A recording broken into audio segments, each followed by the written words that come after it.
Hello friends, good morning. स्वागत है एक बार फिर से आपके अपने चैनल VIIC में। और मैं अमित कुमार सोनी सभी का हार्दिक हार्दिक अभिनंदन करता हूं, बहुत बहुत स्वागत करता हूं।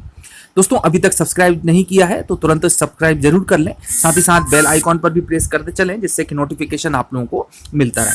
दोस्तों, इसके पहले के वीडियो में मैंने आप लोगों को बताया था कि एक आदेश जारी किया गया है जिला शिक्षा अधिकारियों के द्वारा सभी प्राचार्यों को संबोधित करते हुए, जिसमें कि जो भी रिक्त पद हैं शिक्षकों के उनकी जानकारी मांगी थी 15 जून तक। जैसा कि आप ये लेटर देख रहे हैं, इसके वीडियो में मैं आप लोगों को इसकी पूरी डिटेल में बता चुका हूं। लेकिन अब दोस्तों एक आशंका ये व्यक्त की जा रही है कि क्या विद्यालय जुलाई में खुल पाएंगे। तो इसके लिए गवर्नमेंट ने, मध्य प्रदेश सरकार ने एक विशेषज्ञों की समिति को गठन किया और उन्होंने जो फैसला दिया वो ये है कि जुलाई के लास्ट तक स्कूल नहीं खोले जाएंगे, विद्यालय नहीं खोले जाएंगे और अगस्त से इसकी खोलने की प्रोसेस को स्टार्ट करने की बात इसमें कही गई है। तो आइए दोस्तों जानते हैं क्या है वो पूरी जानकारी और नवनियुक्त शिक्षकों की नियुक्ति कब तक होगी, इसका क्या प्रभाव उन पर पड़ेगा, इसके बारे में भी हम चर्चा करेंगे। पहले जानते हैं न्यूज विस्तार से, जिसमें हम हेल्थ एक्सपर्ट की राय, कोरोना के तीसरी लहर के बारे में बात करेंगे और साथ ही साथ जो है और भी जो एक्सपर्ट हैं, शिक्षाविद हैं, उन्होंने अपने इसके संबंध में क्या विचार दिए हैं, विद्यालय खोले जाएं या नहीं खोले जाएं, इसके बारे में भी बात करेंगे। तो दोस्तों, जैसा कि आप ये देख पा रहे हैं, दैनिक भास्कर की अपडेट है जिसमें जो फ्रंट में है कि तीसरी लहर की आशंका से स्कूल नहीं खोलने पर सभी लोग सहमत हो चुके हैं। और इसके लिए दोस्तों हेल्थ एक्सपर्ट ने भी बयान दिया है और कई जो समितियां हैं वो भी बनाई गई हैं। हालत सामान्य होने पर भी सबसे पहले 10वीं और 12वीं की क्लासें शुरू होंगी और पहली बार जनता से इसके लिए सुझाव दिए गए हैं। अब जो हेडलाइंस है वो आपके सामने है कि MP में अगस्त के पहले स्कूल खुलना मुश्किल, जिला स्तर पर होंगे फैसले, सरकार, एक्सपर्ट और संचालकों की राय क्या है, ये भी हम आगे जो है इस वीडियो में बात करेंगे। तो दोस्तों, पूरी न्यूज ये है कि कोरोना की तीसरी लहर के चलते मध्य प्रदेश में अगस्त के पहले सरकारी प्राइवेट स्कूल खुलने के आसार नहीं है। तीसरी लहर नहीं आई और हालत सामान्य रहे तो ही अगस्त में स्कूल खोले जा सकेंगे। इसे लेकर सरकार ने स्कूल संचालकों, एक्सपर्ट से बात की, जिसमें समान रूप से यही निकल कर आया है कि जुलाई आखिरी तक स्कूल नहीं खोले जाने चाहिए। और वैसे मंत्री समूह अपनी रिपोर्ट 3 दिन में तैयार कर लेगा। उसके बाद में दोस्तों ये भी कहा गया है कि परीक्षा का तो कोई दबाव नहीं है, ऑनलाइन क्लासेस की परमिशन भी दी जा सकती। अब इंद्र सिंह परमार शिक्षा मंत्री इसके बारे में क्या कहते हैं वो भी आप देख लें कि वैसे इस बार सरकार पावर डेलीगेट करने जा रही है। पहले राज्य स्तर पर फैसले होते थे, अब कोरोना संक्रमण के हालात जिले और स्कूलों में मौजूद संसाधनों के आधार पर निर्णय होंगे। इसके लिए अधिकार कलेक्टर और जिला क्राइसिस मैनेजमेंट कमेटी को दिए जा सकते हैं। कमेटी से कहा जाएगा कि वह अपने यहाँ के शिक्षाविदों, एक्सपर्ट और स्कूल संचालकों से चर्चा करके ही फैसला लें। तो ये कहना है शिक्षा मंत्री श्री परमार जी का। अब दोस्तों इसमें आगे है कि क्रम से खुलेंगे स्कूल, तो इसके लिए विद्यालयों का क्लास वाइज क्रम बनाया गया है। इसमें कहा गया है कि सबसे पहले शिक्षक और निजी स्कूल के संचालकों को बुलाकर उनसे तैयारी पर बात की जाएगी। पहला फोकस 12वीं और 10वीं की क्लास शुरू करने पर रहेगा।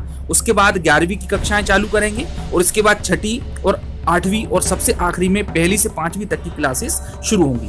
इसमें इतना बदलाव हो सकता है कि 9वीं से लेकर के 12th तक की क्लासेस एक साथ चालू हो जाएं। तो ये क्रम भी इन्होंने बताया है समिति ने।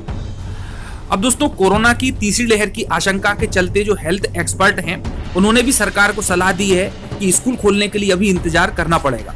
Madhya Pradesh state advisory committee के सदस्यों ने सरकार को स्कूल खोलने के लिए इंतजार करने की सलाह दी है। वो ये कह रहे हैं कि पहली लहर में बुजुर्ग, दूसरी में युवा संक्रमित हुए और इससे लगता है कि तीसरी लहर में बच्चों का संक्रमण हो सकता है। तो इस प्रकार से एक एडवाइजरी उन्होंने वहां गवर्नमेंट को जारी की है। अब दोस्तों कुछ एक्सपर्ट हैं जिन्होंने स्कूल के संबंधित कुछ राय दी है। तो अभिषेक मोहन गुप्त, संचालक DPS स्कूल, इन्होंने क्या कहा है वो भी आप सुने। इनका कहना है कि हमसे भी शासन ने बात की थी, उन्हें सुझाव दिया है कि कम से कम 15 अगस्त तक स्थितियों को देखते हुए स्कूल न खोलें, इसके बाद रिव्यू कर स्कूल खोलने पर निर्णय लें। हालांकि ये ख्याल रखें कि पहले बड़ी क्लास को फोकस कर प्लानिंग के साथ शुरू करने पर विचार किया जाना चाहिए, लेकिन जुलाई तक तो किसी भी स्थिति में स्कूल नहीं खुलना चाहिए। अब जो अगले एक्सपर्ट हैं वो हैं विधिराज मोदी, सचिव हैं association of अनहेड private school Madhya Pradesh एवं सहोदय ग्रुप। उनका कहना है कि अभी के हालात को देखते हुए 15 जुलाई तक तो स्कूल नहीं खुलने चाहिए। इसके बाद सरकार समीक्षा करे और पहले 1 महीने के लिए बड़ी क्लास शुरू करे, 1 महीने तक संक्रमण पर नजर रखे और अगर सब ठीक चलता है तो ही फिर दूसरी क्लास को लेकर के विचार किया जाना चाहिए। अब दोस्तों जो ज्योत्सना श्रीवास्तव हैं वो कहते हैं कि सरकार को अपने स्तर पर अस्पतालों में इलाज की तैयारी शुरू करना चाहिए। अभी बच्चों के वैक्सीनेशन ट्रायल की मंजूरी एम्स दिल्ली, पटना और नागपुर के एक अस्पताल को दी गई है। सरकार को ज़्यादा से ज़्यादा जगहों पर ट्रायल की अनुमति देनी चाहिए ताकि बच्चों के लिए जल्द से जल्द वैक्सीन उपलब्ध हो सके। इसके बाद स्कूल खोलना आसान हो जाएगा। पहली लहर में बुजुर्ग, दूसरी में युवा संक्रमित हुए हैं। इससे लगता है कि तीसरी लहर में बच्चे हो सकते हैं। जरूरी नहीं कि ऐसा हो, लेकिन हमको तैयार रहना चाहिए, प्रिपरेशन करना चाहिए, ऐसा कहना है जो विभागाध्यक्ष हैं जीएमसी की डॉक्टर ज्योत्सना श्रीवास्तव। उन्होंने ये एडवाइजरी कमेटी में चूंकि ये शामिल हैं, तो उन्होंने अपना ये एडवाइस गवर्नमेंट को दिया है।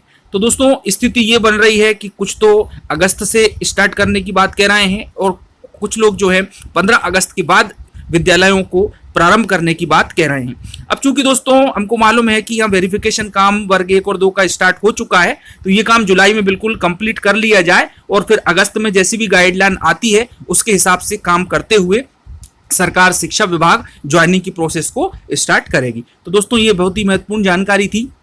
तो मिलते हैं अगले वीडियो में। शेयर करें वीडियो को और पसंद आता है तो लाइक करें और बेल आइकन पर प्रेस जरूर करें। साथ ही साथ सब्सक्राइबर भी करते चलें सभी लोग। धन्यवाद। जय हिंद।